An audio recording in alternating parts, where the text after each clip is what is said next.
This statement reflects the views of over 4,000 individuals from 4 continents, including eminent lawyers and jurists from around the world, who have authorised a petition expressing their revulsion and profound disagreement with the latest report of the Human Rights Council to the Human Rights Council of UN Special Rapporteur John Dugard. Among them are such scholars, international legal experts and former representatives to the UN as Ambassador Max Kampelman, Senator Rudy Boschwitz, Nicholas Rostow, Professors Alan Dershowitz and Alfred Rubin. My organisation, the IAJLJ, with branches in 40 countries, fully supports and wishes to enter into the record of this meeting the substance of this important petition. Shockingly, the rapporteur disregards international legal standards against terrorism and excuses the killing of innocents. We strongly urge this Council to reject categorically this attack on the standards of human decency at the heart of the UN's origins.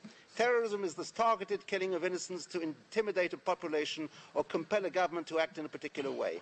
This definition reflects an international legal consensus to which Mr. Dugard disagrees. Mr. Dugard claims, quote, that a distinction must be drawn between acts of mindless terror and acts committed in the course of a war of national liberation, unquote.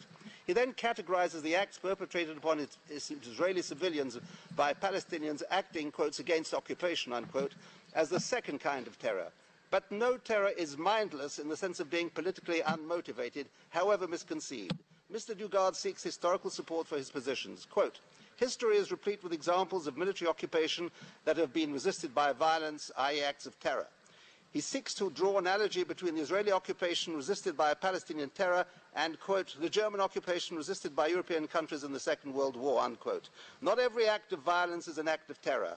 Comparing murderers of Israeli citizens to the liberators of Nazi Germany and thus the Nazis' victims to the Nazis themselves is to grossly defame the Jewish state and its citizenry. In fact, the European Union includes in its working definition of anti-Semitism such an outrageous falsehood, quote, of, quotes, drawing comparisons of contemporary Israeli policy to that of the Nazis, unquote.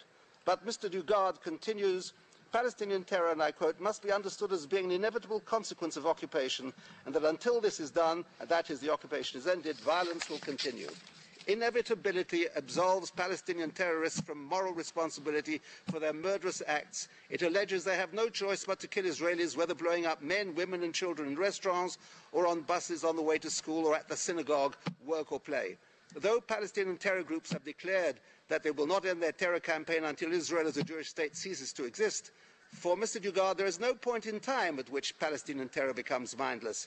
Members of this Council, the words of this UN rapporteur serve to incite terror, an egregious violation of human rights against Jewish men, women and children living in the Jewish homeland. They therefore stand in direct contradiction to the principles and purposes of the UN Charter.